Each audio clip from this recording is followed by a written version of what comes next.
Muito boa noite a todos, eu sou o professor Campos Júnior, juntos aqui mais uma vez nessa dobradinha do meu canal, meu novo canal, A Imaginação Educada, junto com o canal Instituto Cultural Carcarás. Mais uma vez aqui gravando um vídeo nesse diálogo sobre um livro que eu acho espetacular e de importância indispensável, que é o livro do Northrop Frye, que é A Imaginação Educada. É um livro onde ele vai tentar mostrar a importância da literatura e a relação entre literatura e linguagem. Tá? Então, se você não é inscrito aqui no canal, por favor, vá lá, clique no link, se inscreva aqui no canal Carcarás, se inscreva lá no meu canal Imaginação Educada, tá? E assine, aperte lá o sininho para você receber notificação assim que saírem vídeos novos, tá bom? Então vamos lá. Aqui nesse quadro Resenha Cultural, Diálogo sobre Livros, é um quadro em que eu sempre tento conversar comigo mesmo e com os leitores acerca do livro que eu estou lendo, tá? Tentando sempre que necessário fazer algumas alusões a outras obras que são importantes também para o entendimento dessa obra que a gente vai ler agora, tá bom? Então, Northrop Frye foi um excelente crítico literário canadense, foi professor durante décadas de literatura e escreveu assim livros indispensáveis para quem quer se aventurar no estudo da crítica literária. Um clássico dele é Anatomia da Crítica, né? É um livro muito bem conceituado no mundo inteiro. Então, sem dúvida nenhuma, o Frye está entre os maiores nomes da crítica literária do século XX, junto com o Harold Bloom também, que foi um outro grande crítico literário. E nesse livro aqui, A Imaginação Educada, tá? Ele vai nos esclarecer alguns elementos importantes, fundamentais para quem quer se aventurar ou se iniciar no estudo da literatura, no estudo das línguas. Tá? Então ele inicia o livro chamando a atenção para a importância da língua materna na formação do indivíduo, na formação do sujeito. Tá? E aí ele ressalta a importância que você tem de dominar a língua, não simplesmente falar ou entender, mas de dominar a língua em suas minúcias. Tá? Por quê? Porque a importância de você dominar a língua? Tá? Porque sem esse domínio da língua, tá? Você não tem a capacidade de se expressar corretamente e muito menos de entender aquilo que você ouve. Então, se você não tem esse domínio acurado da língua materna, tá? A própria ideia de liberdade de expressão ela perde o sentido. Tá? E por que perde o sentido? Bom, se você não sabe o que diz e não consegue entender aquilo que é dito a você, né? A comunicação ela fica sem sentido algum. A ideia de expressar-se ela não está devidamente desenvolvida. Tá? E aí, se você não sabe se expressar corretamente, tá? A própria ideia de liberdade de expressão para você não faz sentido nenhum. Então daí a invertida brutal desses mecanismos de educação no que tange a destruição do conhecimento da língua materna. Então é muito mais fácil aprisionar no sujeito, é muito mais fácil acabar com a liberdade de expressão impedindo o sujeito de dominar a língua materna. Isso é muito mais fácil de fazer do que colocar todo mundo na cadeia. Por isso que as ditaduras modernas atacam diretamente esse aspecto da educação, ou seja, o aspecto de impossibilitar o sujeito de dominar a língua materna. Bom, dito isso, feita essa pequena introdução, o Frye ele vai trabalhar no livro basicamente dois problemas, né? Que são fundamentais. Ele vai tentar desenvolver a resposta sobre esses dois temas ao longo do livro. Então, primeiro ele vai analisar a questão se existe o inglês enquanto língua materna e o inglês enquanto literatura. Mas a gente pode trazer isso também para o português, ou seja, existe o português enquanto língua materna e existe o português enquanto literatura? Se de fato existe, qual é a relação que existe entre elas? Essa é a primeira objeção que o Frye vai responder ao longo do livro. A segunda é, qual é o valor social do estudo da literatura? Que importância isso tem socialmente, no contexto social? Socialmente, que importância isso tem no contexto social? Então, são essas os dois questionamentos mais fundamentais que o Frey vai trabalhar no livro e buscar argumentos e posicionamentos que possam, porventura, sustentar a resposta que ele vai dar a esses dois questionamentos. Então, como é que ele faz? Bom, tudo bem. Para responder a esses dois questionamentos, o que o Frey vai fazer? Ele vai se valer de um experimento imaginário, e desse experimento imaginário ele vai desenvolver passos fundamentais através dos quais o ser humano desenvolve a experiência mental, com o intuito de mostrar que ao longo dessa experiência o sujeito sucessivamente ele desenvolve ou ele faz uso de 3 níveis mentais, e esses 3 níveis mentais têm suas linguagens correspondentes, tá? Então o experimento que ele faz é simples, ele te coloca na via de um náufrago. Então, imagine que você esteja em um navio e esse navio ele afunda e você consegue escapar e vai bater numa ilha deserta. Então, primeiro, qual é a primeira noção que você vai ter quando você se encontra com aquela ilha deserta? Aquele mato selvagem, tá? Aquele ambiente que a princípio pode ser hostil, que é diferente daquele mundo em que você vivia. Qual é a primeira noção que você tem de tudo isso? A primeira noção, a primeira ideia que você tem você vai parar na ilha e você vai contemplar, obviamente, né? Você vai olhar, vai especular, peraí, você contempla aquele mato, aquelas árvores, as aves, os animais, tá? E você contempla e especula, o que pode ter ali, o que pode ser isso, tá? Então, nessa primeira fase, a realidade se impõe diante de você e você está no estágio de especulação, no estágio de contemplação. Esse é o primeiro nível mental. Agora veja o seguinte, diante desse primeiro impacto, desse primeiro assombro de estar perdido numa ilha deserta, vai surgir um outro elemento que é fundamental a você, que é a ideia da necessidade. Sim, tudo bem, eu estou perdido aqui nessa ilha deserta, tá?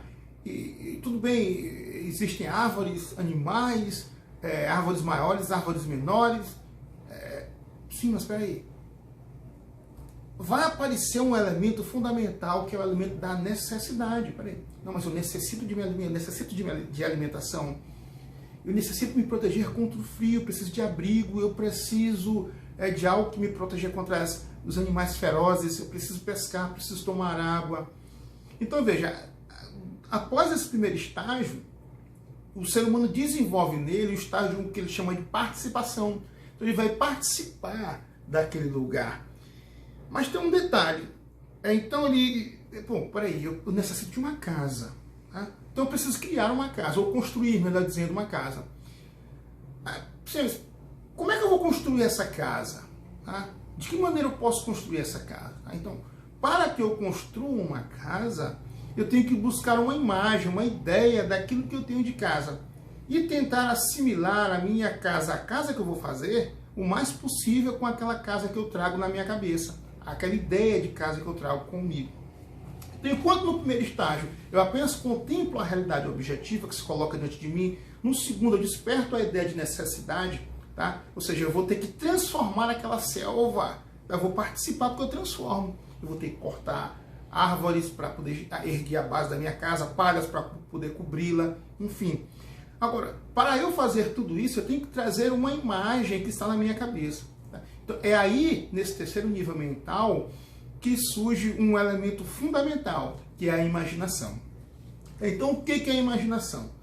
A imaginação, gravem sempre isso, é um poder construtivo. Sim, mas você pode perguntar, construtivo de quê? A imaginação constrói o quê? Modelos possíveis da experiência humana. Então, toda vez que você está lidando com o mundo da imaginação, você está lidando com possíveis modelos de experiências, tá? Que são vivenciadas pela humanidade. Então, nesse quesito, o que o escritor faz? O escritor, ele vai... o que a imaginação vai fazer? Então, a imaginação ela vai construir modelos, né, possíveis da experiência humana. Tá? Então, quando você está lá construindo a sua casa, tá? A sua casa, você desenvolve primeiro uma ideia de casa na imaginação. E você traz essa ideia de casa, tá? E tenta aproximar a casa que você está fazendo o mais possível com aquela casa que existe no mundo da imaginação. Tá? Então é isso que acontece. Daí nasce a diferença entre, daí a gente percebe a diferença entre arte e ciência. Ou seja, enquanto a ciência, tá, ela nasce no mundo tal como ele é, no mundo objetivo, tá, no mundo natural, entendeu? E aí, o que o cientista faz? Ele observa o fenômeno tal como ele é, e aí ele vai aonde? Ele vai na imaginação buscar o quê? Buscar elementos intelectuais que expliquem aquela experiência que ele está observando. Nas artes acontece exatamente o contrário. Então, o artista, o escritor, o escultor, ele parte da onde? Ele parte da imaginação. Ele tem algo na mente, tá? Ele construiu, tá, algo, e depois o que ele faz? Ele se dirige para a experiência comum. Ele vai da imaginação para a experiência comum, tentando aproximar o mais possível aquilo que ele traz na imaginação com a experiência comum. Tá? Então gravem sempre isso. Então a arte, e no caso a literatura é uma arte, tá? Ela vai sempre fazer essa aproximação entre a construção imaginária e o mundo humano, e o mundo natural, perdão. Aproximação entre construção imaginária e mundo natural. Gravem sempre isso. Mais na frente vamos ter que voltar a esse tema. Então, na verdade, o que o artista faz, ou a literatura, por ser uma arte, é tentar identificar, tentar aproximar o mais possível o mundo imaginário com o mundo natural. Tá? Então, isso é importante captar. Isso é fundamental captar. Tá? Daí a aproximação, como ele está dizendo, daí a relação direta e perceptível entre mitologia e literatura. Tá? Então, enquanto nós temos, como ele está dizendo, daí que o Northrop Frye ele conclui que o mito é o elemento estruturante da literatura. Então, o que acontece? Nós temos a linguagem nas sociedades evoluídas, ela se transforma em literatura, ou seja, ela descamba em literatura. Espera aí que o calor está grande demais. O ar-condicionado aqui tá... Pronto, melhorar aqui. Então, como a linguagem descamba em literatura, então Frey diz que não há diferença entre linguagem e literatura, entre língua materna e literatura. Daí a importância de se estudar a literatura. Ou seja, só se conhece de fato a língua materna se você adentra no mundo da literatura. Então, voltando à questão aqui da aproximação entre mundo da imaginação e mundo natural, tá? Então, por que o mito é o elemento estruturante da literatura? Porque o mito fazia exatamente esse papel. Antes da literatura, era um mito que fazia isso. Então, a literatura, ela exerce o papel que antes era feito pelas mitologias antigas. Então, toda aquela estrutura das mitologias, elas tinham esse papel fundamental. Ou seja, aproximar a ideia, tá? Aproximar aquilo que estava na imaginação do mundo natural. Então, quando você pega, por exemplo, uma estátua de um deus grego, de um deus egípcio, aquela arte denuncia o quê? Denuncia a tentativa do escultor de aproximar do mundo natural o mais possível aquilo que está na imaginação. Tá? Então, e esse papel estruturante, esse papel inicial de similitude entre a imaginação, de aproximação entre a imaginação e o mundo natural, que outrora era feito pela mitologia, hoje esse papel é exercido pela literatura. Tá? Então, feita essa pequena correlação entre mitologia e literatura, Tá? Então a gente tem o seguinte, bom, eu tenho a literatura, e a literatura é uma constituição de grandes obras. Tá? É como se nós tivéssemos um conjunto de obras que se comunicam entre si. Tá? É como se fosse uma teia de aranha. Então, a literatura em si, ou as obras literárias, elas gravam correspondência. Daí que você tem um princípio o que o Freud chama de alusividade. Tá? Ou seja, uma obra faz alusão a outras, está formando esse grande corpo, esse grande tesouro de experiências que vão constituir o conjunto da tradição literária. Então, e nesse aspecto, essa alusividade, tá? A importância da alusividade, para você captar a importância da alusividade, tá? Então o Freud diz o seguinte, que é importante você adentrar no estudo da Bíblia e das histórias centrais da literatura grega e romana. E por que isso? Porque aí está, vamos dizer assim, a gênese, a origem de todo o esteio que vai fundamentar o desenvolvimento da imaginação literária no Ocidente. Qual é o papel da Bíblia? Bom, a Bíblia é uma espécie de tesouro de mapeamentos da existência humana. Então ali você tem uma gama de situações, de experiências humanas. Você tem inveja, tristeza, honestidade, corrupção, ingratidão, amor, ódio. Então, todo esse conjunto de experiências que foram, de experiências, situações humanas vivenciadas, você encontra na Bíblia. E nas histórias centrais da literatura grega, você também encontra uma gama de experiências, de situações vivenciadas. Você veja que o próprio Plutarco, quando ele escreve a história dos grandes homens da Grécia e de Roma, ele deixa lá no prefácio logo o seguinte: o faço para que as gerações futuras possam conhecer e tomar de exemplo os grandes homens que foram fundamentais na constituição da Grécia e de Roma. Então é através da literatura que você entra nesse tesouro como é que eu vou dizer? Esse tesouro de experiências vivenciadas ao longo das épocas. E de parte desse tesouro, você enriquece a sua imaginação, você adestra a sua mente. Tá? Então ela vai te levar, a literatura, esse tesouro literário, vai te levar para o fato de que você possa vivenciar experiências que não são possíveis viver enquanto ser vivo natural, né? E ao mesmo tempo te possibilita viver experiências que são impossíveis de você vivenciar na tua sociedade. Vou dar 2 exemplos. Quando você lê a Divina Comédia de Dante, você tem a transição inferno, purgatório, céu. O ser humano natural, que nem eu estou falando para você agora, né?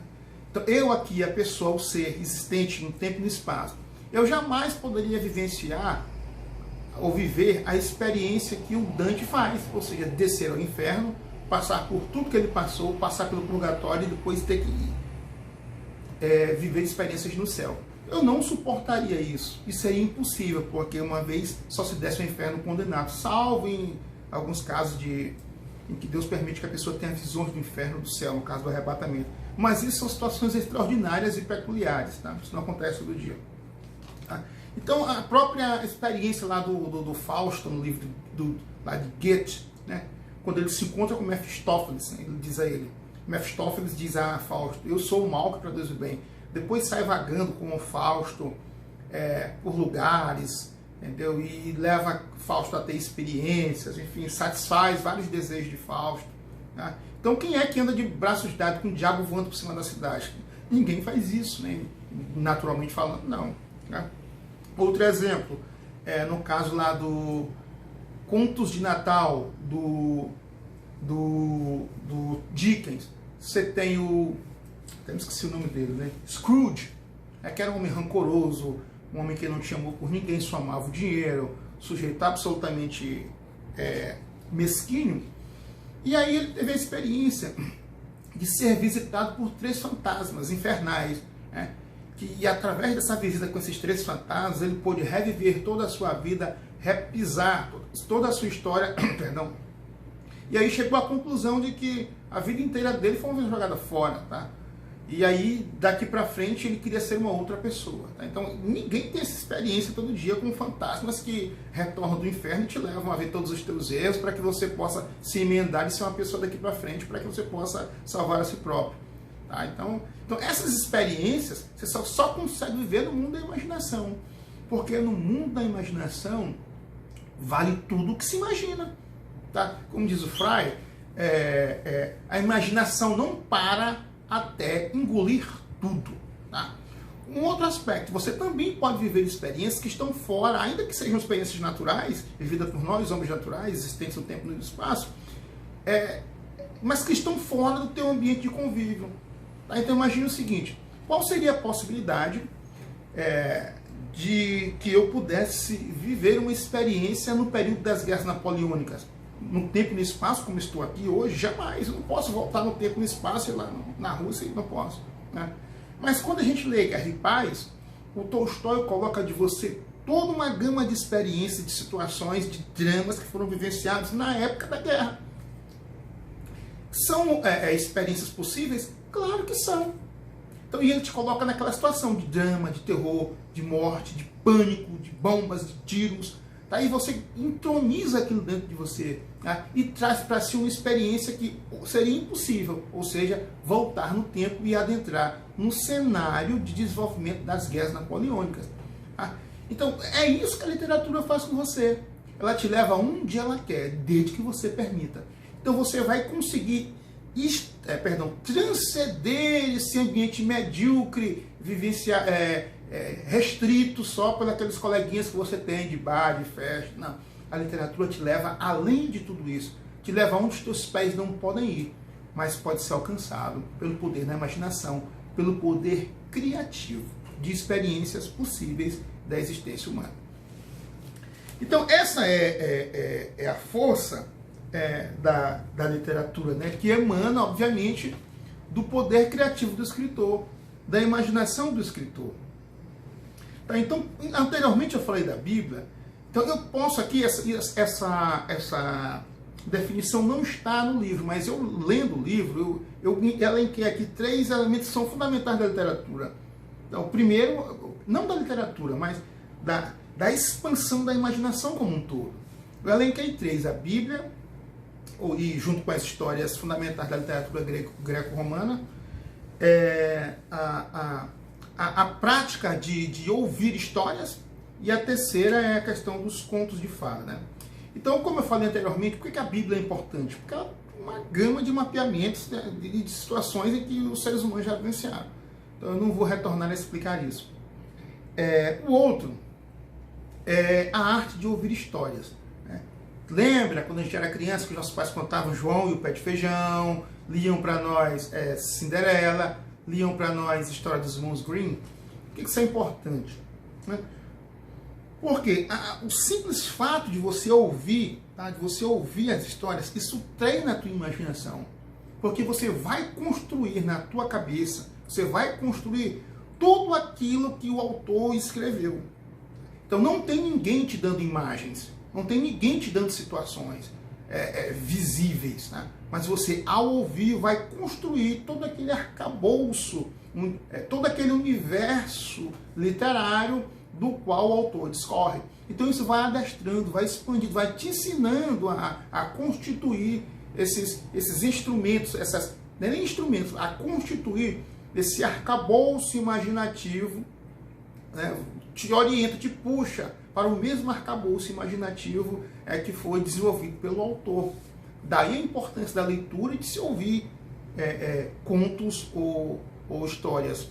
E a terceira que eu coloquei foi a questão dos contos de fada. Aqui vamos voltar a que eu expliquei anteriormente. Por que os contos de fada são importantes? Eu tinha até um livro aqui para indicar para vocês, onde eu pus, não está aqui. Acho que está aqui. Esse eu pego. Esse aqui, que está dando para ler aí, né? A Psicanálise dos Contos de Fada, do Bruno Bethlehem. Livro indicado, inclusive, pelo Harold Bloom. Elogiado pelo Harold Bloom. Então, por que a importância dos contos de fada? Os contos de fada vão fazer o quê? Vão resgatar aqueles princípios, né, imaginativos que estão onde? lá nas mitologias primitivas. Então, eles resgatam aquela perspectiva de mito, aquela perspectiva primitiva, própria mesmo das mitologias. Tá? Então, por isso que os contos de fadas são importantíssimos. Ou seja, eles vão resgatar aquela perspectiva no indivíduo de assimilação, tá, da imaginação com o mundo natural. Tá? Então, por isso que eu elenquei esses 3 elementos como sendo fundamentais para a riqueza, para o desenvolvimento, para o aculturamento da imaginação. Então, de posse de tudo isso, a gente pode concluir o seguinte, como eu falei anteriormente, que a literatura ela vai construir grandes obras. Tá? E toda grande obra de literatura é um lugar para onde vai convergir a tradição cultural de um determinado país ou de uma determinada sociedade ou civilização. Tá? Então, se a gente pegar, por exemplo, a civilização grega, para onde converge toda a tradição literária, toda a tradição cultural? Para os poetas gregos. A mesma coisa em Roma, a mesma coisa na Alemanha, a mesma coisa no Ocidente em geral.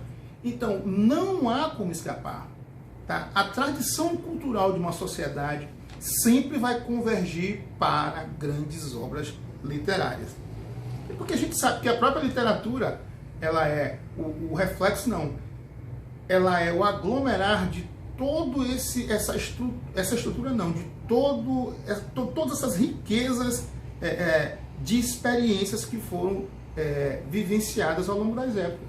Então é como se fosse um tesouro onde tudo isso vai ficar guardado. Tá? Então é por isso que toda a estrutura cultural converge para ela. Então, vimos a importância disso. Né? Então, se a gente se perguntasse aqui, bom, a gente já viu que a literatura é importante, que ela busca sempre similitude entre o mundo, entre a imaginação e o mundo natural. Mas aí eu poderia perguntar assim, se eu estudar literatura, quais são as consequências disso? O que de bom me traz a literatura? Além de tudo que eu falei, bom, a literatura tem um papel fundamental, ou 2, ela treina e ela capacita. Capacita o quê? Perdão, ela treina e aprimora. Aprimora o quê? A tua capacidade imaginativa. É fundamental ao indivíduo, para que ele se eduque, ter uma capacidade imaginativa treinada e aprimorada. Então, se você não treinar a tua capacidade imaginativa, você vai se tornar um cidadão ou um ser humano que apenas se adapta. Tá? O que é adaptar-se? É procurar alguém para se juntar. Tá? Esse cara aqui é que nem eu, então vou me juntar com ele. Não. Mas aquele cara fala que nem eu, então eu vou me ajuntar a ele. Então você fica sempre procurando turmas, sempre procurando grupos, porque você quer se adequar a alguma coisa. Porque o teu mundo, tá, não vai além daquele mundo medíocre, delimitado pelas experiências que você tem no cotidiano, com pessoas que também são medíocres. Então, como você não conseguiu expandir a tua imaginação, a tua existência não vai além das palavras que você conhece, não vai além das pessoas que você conhece. Você está preso em um ajuste, como é que se diz? Não é nem ajuste, você está preso em um mecanismo e não sabe como dele sair. Então veja, a única possibilidade de você perceber que está apenas se ajustando é você ter a capacidade de perceber que há algo além daquele mundo em que você vive, daquela sociedadezinha em que você vive. Tá? Então, sem o conhecimento disso, você é alguém que apenas se adequa. Tá? E aí o que acontece? Se você apenas se adequa, você está dentro de um sistema automático, mecânico. Então a tua linguagem também vai ser automatizada. A tua linguagem e os teus atos, a tua forma de pensar, é apenas uma reação sentimental. Tudo isso não passa apenas de uma reação sentimental. Tá? Então, o que acontece? Se tudo que você faz é apenas ajustar-se, isso implica dizer que você não tem um treinamento adequado, você não tem aprimoramento no que tange a sua capacidade imaginativa. Se você não tem uma capacidade imaginativa treinada, você não tem uma imaginação educada. Se você não tem uma imaginação educada, que você não consegue perceber a deturpação da linguagem, porque você não tem cultura literária. Se você não consegue perceber a deturpação da linguagem, a deturpação da língua-mãe, você não consegue captar se você está ou não vivendo dentro de uma sociedade decadente. Ou seja, você perdeu a capacidade imaginativa, isso te leva a perder a capacidade de perceber se você está ou não na turba. Então você não percebe que já faz parte de uma pequena turba que tão simplesmente está ajustada a trejeitos, a estereótipos, a reações emocionais. Daí, voltando lá ao início, quando se deturpa a língua, se destrói também a capacidade imaginativa. Se você não conhece a literatura, você não conhece a linguagem, a língua-mãe. Logo, a própria ideia de liberdade de expressão não faz sentido, porque você não sabe se expressar, logo também não compreende o que ouve. Você já está preso em uma grade sem perceber. É o 1984 do Orwell, a nova língua. É a deturpação da língua, tentando restringir o mais possível as palavras e o significado delas. Se você restringe as palavras, você restringe a capacidade do sujeito de expandir a própria mente. Entendeu? Isso é a coisa mais óbvia do mundo. Essa é a ditadura mais perfeita. Então, por isso que o Frey, ele nos chama a atenção. É preciso educar a mente para fugir da linguagem automatizada. Tá? Para você fugir da turba. Não se transformar apenas na gentalha que se adequa, que vive dentro de limites existenciais medíocres, logo, por não conhecer a língua, é incapaz de perceber o ambiente de decadência em que ele está inserido. Então, onde é que eu devo encontrar esses princípios? Como a turba só reage de